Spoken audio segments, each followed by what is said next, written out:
नमस्कार विद्यार्थी मित्रों।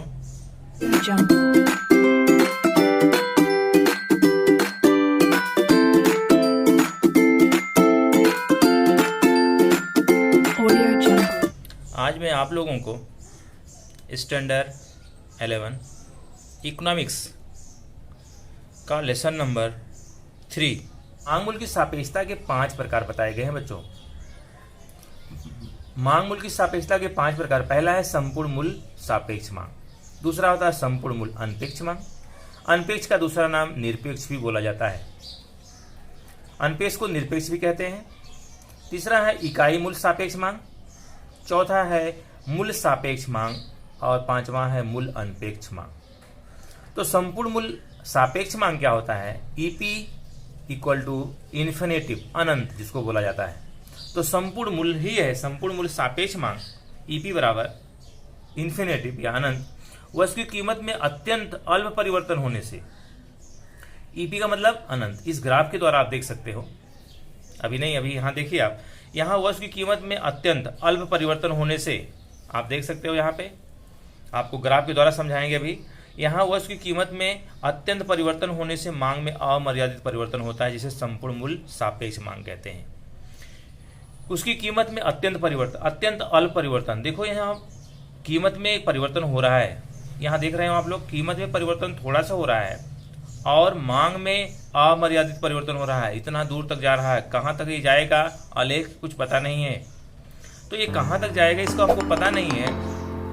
मांग बढ़ती जा रही है, मांग बढ़ती जा रही है, लेकिन कीमत में थोड़ी सी वृद्धि हुई, अत्यंत परिवर्तन हुआ, अत्यंत अल्प परिवर्तन हो गया। थोड़ा सा परिवर्तन होने से और मांग में अमर्यादित परिवर्तन होता है, अमर्यादित परिवर्तन हो रहा है। तो ईपी बराबर क्या करें? मांग में होने वाला प्रतिशत परिवर्तन फार्मूला है, जैसे वस्तु की कीमत में 1% की कमी होने से मांग में अमर्यादित बढ़ोतरी होती है, तो मूल्य सापेक्षता, संपूर्ण मूल्य सापेक्षता इन्फिनेटिव होती है। इन्फिनेटिव मतलब अनंत के रूप, संपूर्ण मूल्य सापेक्ष मांग के रूप में जानी जाती है।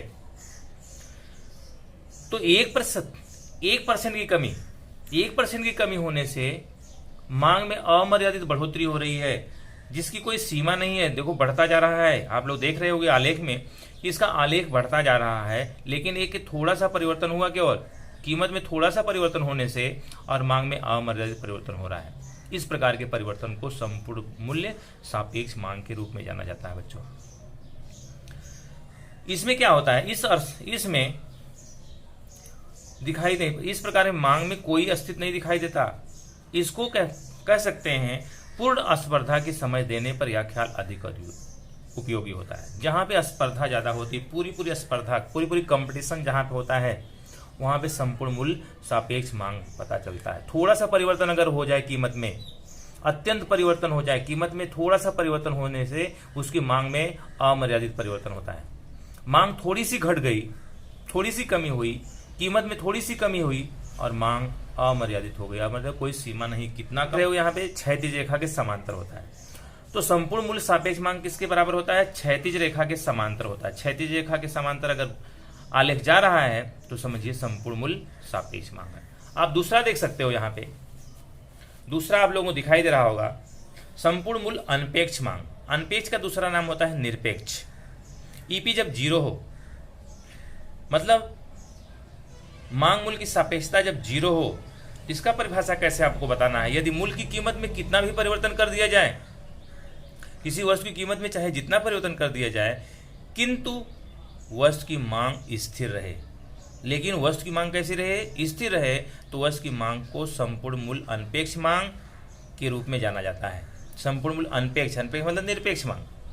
कीमत में चाहे जितना परिवर्तन कर दिया जाए, वस्तु की मांग अगर स्थिर रहती है तो उसे बोला जाता है संपूर्ण मूल्य अनपेक्ष मांग कहते हैं। जैसे मान लेते हैं उदाहरण द्वारा, किसी वस्तु की कीमत 10% की बढ़ोतरी हो, जिसके परिणाम स्वरूप वस्तु की मांग में कोई परिवर्तन नहीं होता है।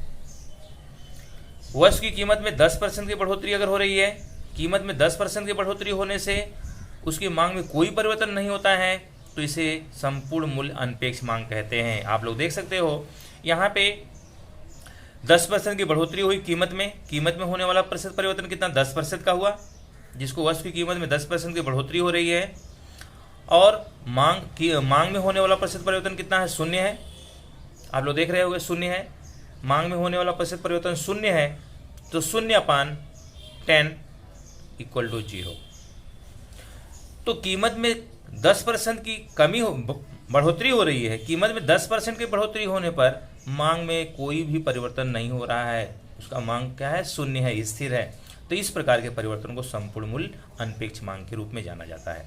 यहाँ आप आलेख से देख सकते हो, यहाँ पे देख रहे हो आप लोग, यहाँ दिखाई दे रहा है कीमत में वृद्धि हो रही है, कीमत बढ़, यहाँ वस्तु की कीमत है, यहाँ वस्तु की मांग है।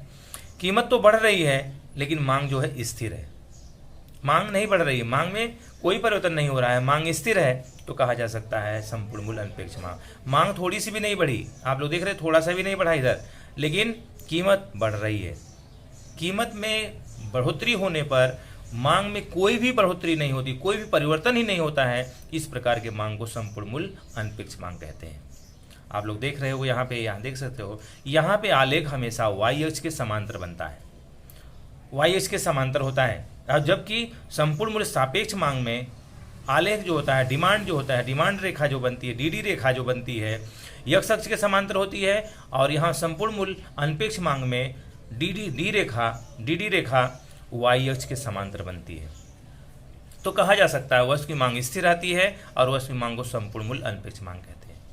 तीसरी पॉइंट आप लोग देख रहे होंगे, इकाई मूल्य सापेक्ष मांग। इकाई मूल्य का मतलब ईपी = 1। ईपी का मान किसके बराबर है, ए के बराबर है। यदि कीमत में होने वाला प्रतिशत परिवर्तन और मांग में होने वाला प्रतिशत परिवर्तन दोनों समान हो जाए, जितना कीमत में प्रतिशत परिवर्तन हो रहा है उतने मांग में भी प्रतिशत परिवर्तन हो, तो इसे सप्रमाण मूल्य सापेक्ष मांग या इकाई मूल्य सापेक्ष मांग कहते हैं। कीमत में होने वाला प्रतिशत परिवर्तन और मांग में होने वाला प्रतिशत परिवर्तन दोनों समान हो।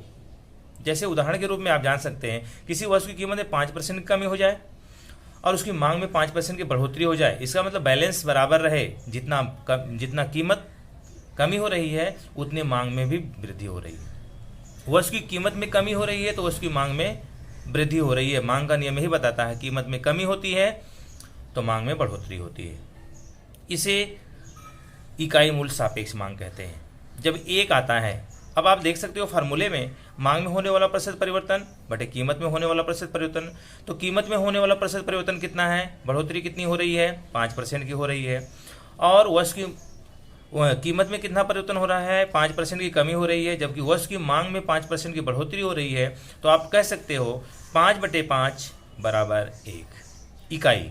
जब ईपी का मान कितना हो, 1 आता है, तो उसे बोला जाता है इकाई मूल्य सापेक्ष मांग कहते हैं।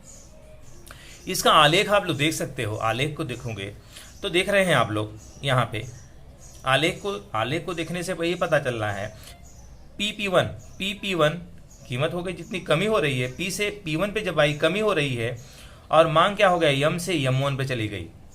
कीमत में कमी हो रही है और मांग में वृद्धि हो रही है। आप लोग देख सकते हो, कीमत में कमी हुई, मांग में वृद्धि हुई।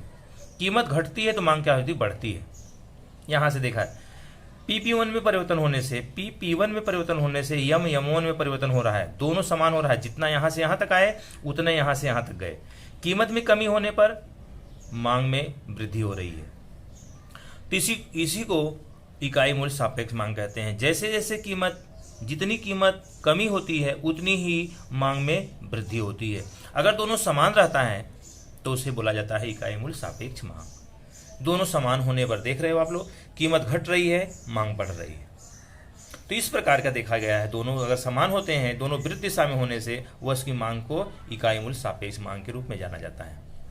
इसे कहते हैं इकाई मूल्य। आप देख रहे हैं, जितना घट रही है, जितनी कीमत घट रही है उतनी ही मांग बढ़ रही है, सेम है।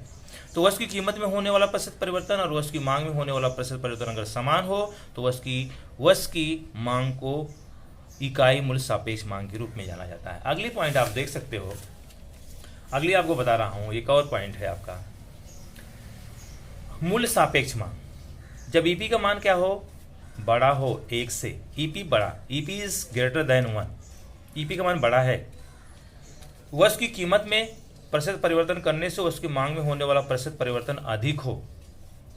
कीमत में होने वाला प्रतिशत परिवर्तन मांग में होने वाले प्रतिशत परिवर्तन से अगर अधिक होता है तो उसकी मांग को मूल्य सापेक्ष मांग कहते हैं। उदाहरण के रूप में जैसे कह सकते हैं, वस्तु की कीमत में 10% की बढ़ोतरी हो तो उसकी मांग में 30% की कमी होती है। मांग में कितनी हो रही है, वस्तु की कीमत में 10% की बढ़ोतरी हो, उसकी मांग में 30% कमी हो, तो ऐसे मूल्य को ऐसे मांग को मूल्य सापेक्ष मांग के रूप में जाना जाता है।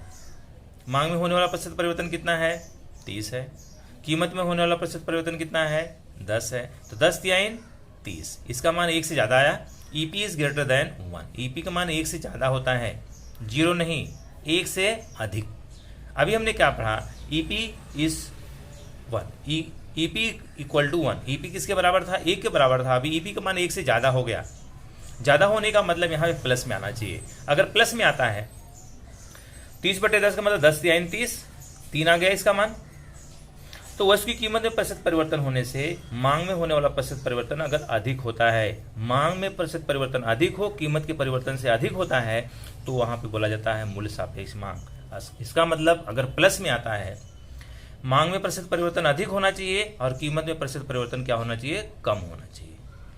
तो कीमत में होने वाला प्रतिशत परिवर्तन से वस्तु की मांग में होने वाला प्रतिशत परिवर्तन अधिक हो, कीमत से मांग का परिवर्तन अगर अधिक होता है, तो मूल्य सापेक्ष मांग के रूप में जाना जाता है। यहाँ आप देख सकते हो आलेख के द्वारा, यहाँ आप देख रहे हो P1 से P पर गई, यहाँ आप देख रहे हो P1 से P पर जितनी बढ़ोतरी होने से P1 से P पर गई, लेकिन मांग क्या हो गई, M1 से M पर आ गई। यहाँ देख रहे हो कीमत मान लेते हैं 10 रुपया है और मांग कितनी बढ़ रही है, मांग घट रही है 30% की, मतलब 30% की कमी हो रही है। और मांग में और कीमत में 10% की बढ़ोतरी हो रही है और कीमत में 30% की कमी हो रही है, 30% कमी हो रही है। यहाँ देखो कमी दर्शा रहा है, ये संकेत आपको बता रहा होगा, एक कमी है और एक वृद्धि है।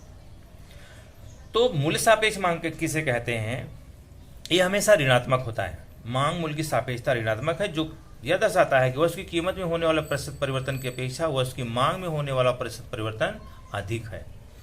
कीमत में जितना प्रतिशत परिवर्तन हो रहा है, मांग में प्रतिशत परिवर्तन अगर अधिक होता है, तो उसे मूल्य सापेक्ष मांग के रूप में जाना जा सकता है। इसमें कैसी चीजें होती हैं, मौज शौक की चीजें, मनोरंजन की चीजें, आरामदायी वस्तुओं की मांग मूल्य सापेक्ष होती है, जैसे टेलीविजन और कार।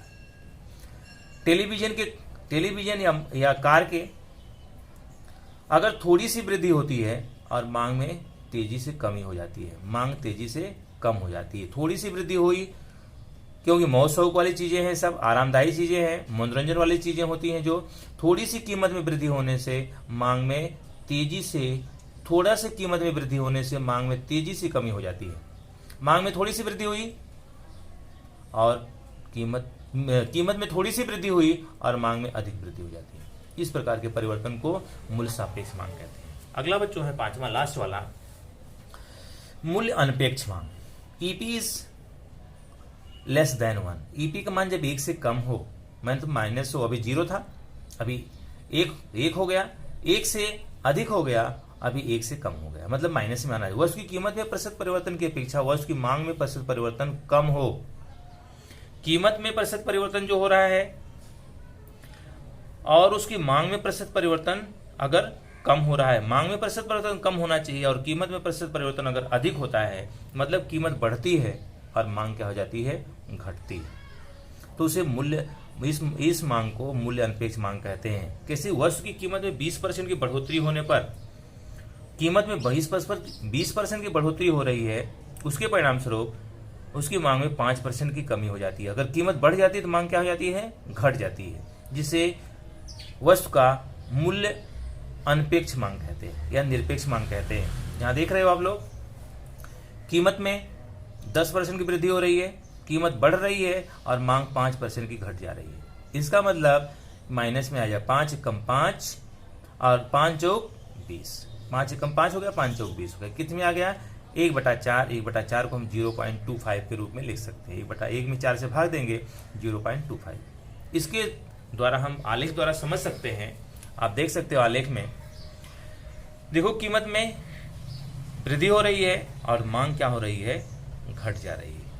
कीमत जब भी बढ़ती है, कीमत बढ़ी तो मांग घटी, लेकिन उसकी तुलना में अनपेक्ष में क्या होता है, कीमत में तेजी से बढ़ोतरी हो रही है और मांग में कमी हो रही है, माइनस में हो रहा है। 5/20 मांग में कितना परिवर्तन हो रहा है, मांग में कमी हुई 5% की और कीमत में कितनी वृद्धि हुई, 20% की, तो मूल्य अनपेक्ष मांग के रूप में जाना जाता है। यहाँ आप कैसे देख सकते हैं, इसमें देख सकते हैं कीमत में हुई बढ़ोतरी की अपेक्षा मांग में होने वाली गिरावट है। सामान्य तौर पर कहा जा सकता है जो जरूरी चीज़ें होती हैं अनपेक्ष मांग होती है। जरूरी चीज वस्तुओं की मांग अनपेक्ष मांग होती है, उदाहरणों जैसे अनाज, दूध और तेल। लेकिन इसमें अगर परिवर्तन हो रहा है कीमत में देख रहे हो, इसमें कीमत में 20% वृद्धि हो रही है और उसकी मांग में 5% की कमी हो रही है। इस प्रकार से कह सकते हैं ये 5 प्रकार के होते हैं। तो संपूर्ण मूल्य सापेक्ष मांग जो होती है 5 प्रकार के रूप में दर्शाई गई है। पहला आप देख सकते हो, यहाँ पे आपको बताया गया होगा संपूर्ण मूल्य सापेक्ष मांग, दूसरा होता है संपूर्ण मूल्य अनपेक्ष मांग, तीसरा होता है इकाई मूल्य सापेक्ष मांग, और चौथा होता है मूल्य सापेक्ष मांग, और पांचवा होता है मूल्य अनपेक्ष मांग। तो इस प्रकार से बच्चों आज की टॉपिक का बस इतना ही। अगली टॉपिक में फिर से मिलेंगे, तब तक के लिए जय हिंद, जय भारत।